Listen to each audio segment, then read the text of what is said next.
Bismillahirrahmanirrahim. Assalamualaikum warahmatullahi wabarakatuh. Syukur alhamdulillah kita masih dipertemukan kembali di channel ini. Salawat dan salam selalu dan tetap tercurahkan kepada junjungan kita Nabi besar Muhammad sallallahu alaihi wasallam. Allahumma shalli ala sayyidina Muhammad wa ala ali sayyidina Muhammad. Harapan dan doa saya, semoga sahabatku semuanya selalu diberikan kesehatan, dilapangkan rezekinya, diampuni dosa-dosanya, dipanjangkan umurnya, dan semoga kita tidak mati kecuali mati dengan beriman dalam Islam. Dan sempatkanlah menuliskan sholawat di kolom komentar, insya Allah akan menjadi bukti cinta kita kepada Rasulullah Muhammad sallallahu alaihi wasallam. Semoga kita semua mendapatkan syafaat beliau di akhirat kelak. Amin ya rabbal alamin. Sahabat beriman yang dirahmati Allah, mungkin kita semua pernah bertanya kepada diri sendiri, mengapa hidup kita seolah susah, rezeki terasa sangat jauh, kesusahan demi kesusahan datang silih berganti, seolah hidup ini tidak berpihak kepada kita. Sedangkan kalau kita melihat orang lain, seolah hidupnya mudah, rezekinya selalu lancar, hidupnya terlihat sangat bahagia dan tidak pernah ada masalah. Kemudian muncul rasa iri yang dibarengi dengan pikiran negatif, sehingga kita memandang curiga kepada orang lain dengan beranggapan jangan-jangan uang yang didapat adalah hasil korupsi, atau ia mendapatkan dari hasil menipu orang lain, atau jangan-jangan mereka bersekutu dengan jin pesugihan, atau masih banyak yang lain. Hilangkanlah sifat iri dari dalam diri kita, dan marilah kita bersama-sama mengkoreksi diri masing-masing untuk mengetahui apakah kesusahan demi kesusahan yang datang, termasuk kurang lancarnya rezeki yang datang kepada kita, apakah ini karena ulah kita sendiri? Padahal kita tahu Allah subhanahu wa ta'ala tidak akan menganiaya hambanya. Allah senantiasa memudahkan jalan hambanya. Namun kenapa masih saja seolah-olah rezeki itu sulit sekali datang kepada kita? Sahabat yang dirahmati Allah, ada 9 penyebab yang mungkin saat ini masih ada di dalam diri kita, yang menjadikan rezeki itu sulit mampir ke dalam rumah tangga atau kehidupan kita. Yang pertama, apakah kita masih melakukan perbuatan syirik meskipun hanya di dalam hati? Yang dimaksud dengan syirik adalah menyekutukan Allah dengan sesuatu, bisa benda, tempat, manusia, dan sebagainya. Kita percaya bahwa rezeki yang datang kepada kita karena kita memiliki benda keramat yang memiliki kekuatan mendatangkan rezeki. Padahal sebenarnya rezeki hanya datang dari Allah melalui apa yang dikehendakinya.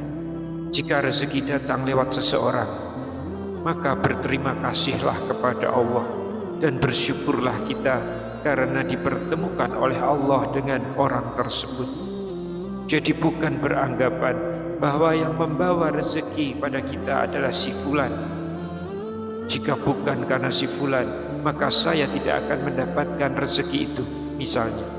Jadi jangan seakan-akan memberikan puji-puji kepada si fulan yang mampu memberikan rezeki itu kepada kita. Pujilah Allah, bersyukurlah kepada Allah. Ucapkan terima kasih kepada si fulan tentu diperbolehkan, namun jangan sampai berlebihan. Lalu yang kedua, perhatikan sholat kita.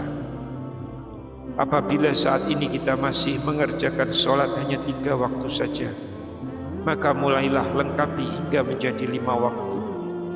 Apabila masih malas, cobalah tambah 1 waktu lagi, esok harinya tambah 1 waktu lagi. Perbaiki sholatmu dengan bertahap. namun terus-menerus perbaiki. Dan ketika sudah lengkap 5 waktu, pertahankan dengan cara bersegeralah menunaikan sholat ketika mendengar panggilan azan. Hindari untuk menunda sholat, karena disinilah sholat kita nanti akan kembali seperti semula. Luangkan waktu yang hanya berkisar 10 menit untuk menunaikan sholat, karena waktu yang tersisa masih sangat panjang dibandingkan mengerjakan sholat yang hanya butuh waktu sekitar 10 menit saja. Lalu penyebab yang ketiga, hindari menyakiti hati orang tua kita. Jika kita saat ini pernah berbuat salah atau mengucapkan perkataan yang menyakiti orang tua, mulai sekarang segeralah minta maaf kepada orang tua kita, karena ridho Allah ada pada ridho orang tua. Lantas bagaimana jika orang tua kita sudah meninggal, sedangkan kita pernah menyakiti hatinya dan belum sempat meminta maaf? Minimal doakan mereka dengan doa yang terbaik.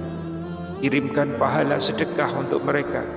Minta maaflah kepada Allah, karena sesungguhnya Allah Maha Belas Kasih kepada hambanya. Penyebab yang keempat, apakah kita memakan harta yang bukan hak kita? Mengenai hal ini, contoh yang mudah adalah bahwa dari setiap rezeki atau harta yang kita peroleh, maka ada hak dari fakir miskin, termasuk anak yatim piatu, yaitu 2,5%. Untuk itu kita sisihkan bagian yang memang menjadi hak mereka dari penghasilan kita, lalu berikan. Carilah anak yatim piatu atau orang miskin di sekitar lingkungan kita, lalu berikan hak mereka.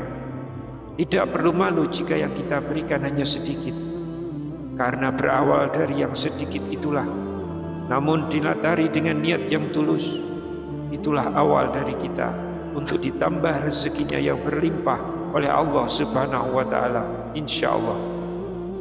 Lalu yang kelima, berdagang dengan tidak jujur. Jika kita hendak melakukan jual beli, hendaknya tidak mengurangi takaran. Bahkan kalau bisa, lebihkan sedikit takarannya dan niatkan untuk bersedekah. Apabila jual beli barang, utarakan barang tersebut sesuai dengan kondisinya. Misalkan kita menjual HP bekas, maka jika ada yang rusak, ceritakan saja kekurangannya dan berikan harga yang pantas. Masyarakat kita sering bilang jika jujur itu hancur, namun perlu untuk dipahami. Mungkin kita akan menerima lebih sedikit dibandingkan dengan yang tidak jujur, tapi yakinlah kita akan mendapatkan lebih besar di kemudian hari. Orang yang tidak jujur mungkin akan mendapatkan banyak di awal, namun setelahnya akan mendapatkan sedikit karena perbuatan kurang jujur yang dilakukannya sendiri. Untuk itu, jika sifat seperti ini masih ada pada kita semua, mulailah sedikit demi sedikit kita hilangkan, karena Allah Maha Tahu apa yang kita lakukan. Yang keenam, jika kita sudah berumah tangga, hindari menyia-nyiakan atau menyakiti anak maupun pasangan hidup kita. Jika kita merasa kesal dengan kelakuan anak atau pasangan kita, cobalah untuk introspeksi dulu. Kenapa anak dan pasangan kita belum bisa seperti apa yang kita inginkan? Kemudian bicarakan bersama dan temukan akar permasalahannya. Dan apabila belum menemukan solusinya, berdoalah, serahkan semua kepada Allah untuk memberikan cara terbaik, sembari kita terus berikhtiar.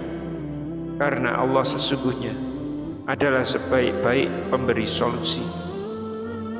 Penyebab yang ketujuh adalah berbohong. Berbohong merugikan orang lain yang kita bohongi, dan sifat seperti itu membuat kita jauh dari rezeki Allah Subhanahu wa Ta'ala. Menghilangkan sifat berbohong tidaklah mudah seperti membalikkan telapak tangan. Akan tetapi bisa kita kurangi sedikit demi sedikit kebiasaan tersebut, dan mulailah tanamkan dalam diri kita sifat yang jujur. Meskipun di awal akan terasa sangat berat, namun insya Allah hidup kita ke depan semuanya akan jauh lebih tenang dan lebih nyaman. Oleh karena itu, ketika pasangan kita ingin mulai bersikap jujur, hindari untuk saling menyalahkan, hindari untuk saling menyudutkan pasangan kita. Dukung dengan perkataan atau perbuatan yang baik, dan mulai untuk saling memaafkan. Penyebab yang kedelapan, memerintah atau berkuasa dengan sewenang-wenang. Ketika kita sedang menduduki sebuah jabatan penting atau menjadi pemimpin dalam rumah tangga, hindari menyalahgunakan kewenangan demi kepentingan pribadi. Misalkan karena jabatan kita, kemudian memudahkan urusan seseorang dalam melakukan korupsi atau menipu. Mungkin harta akan mudah diperoleh di awalnya, namun pada akhirnya akan menyebabkan banyak masalah, baik dalam rumah tangga maupun kesehatan. Dan bagi para pemimpin rumah tangga, hindari menyalahgunakan kewenangan dalam keluarga. Misalkan menjadikan pasangan atau anak layaknya pembantu rumah tangga. Perlu diketahui, pasangan dan anak adalah partner dalam mengarungi samudra kehidupan. Untuk itu, libatkan mereka dalam memberikan pendapat, selama pendapat itu baik dan tidak merugikan orang lain. Yang kesembilan, pelit dalam mengeluarkan zakat atau bersedekah. Sifat satu ini bisa menyebabkan rezeki kita menjadi sulit. Dalam hal ini, hukum alam itu berlaku. Maksudnya, jika kita mempersulit mengeluarkan sedekah yang menjadi hak mereka, maka Allah pun akan mempersulit rezeki yang akan datang kepada kita. Mungkin ada yang bertanya, bukankah Allah sangat luas rezekinya? Lalu kenapa kita dipersulit untuk mendapatkan rezeki darinya? Hal ini karena Allah itu berdasarkan prasangka hambanya. Jika hambanya mempermudah urusan orang lain dalam hal kebaikan, insya Allah, Allah juga akan memudahkan hambanya untuk keluar dari segala kesulitan. Sahabat beriman yang dirahmati Allah, itulah tadi 9 penyebab utama yang menyebabkan rezeki sangat sulit datang ke dalam hidup kita. Oleh karena itu, hindarilah dan tinggalkan 9 hal tersebut. Wallahu a'lam bishawab. Demikian yang bisa saya sampaikan di kesempatan kali ini. Semoga dapat memberi manfaat untuk kita semua. Amin ya rabbal alamin. Wassalamualaikum warahmatullahi wabarakatuh.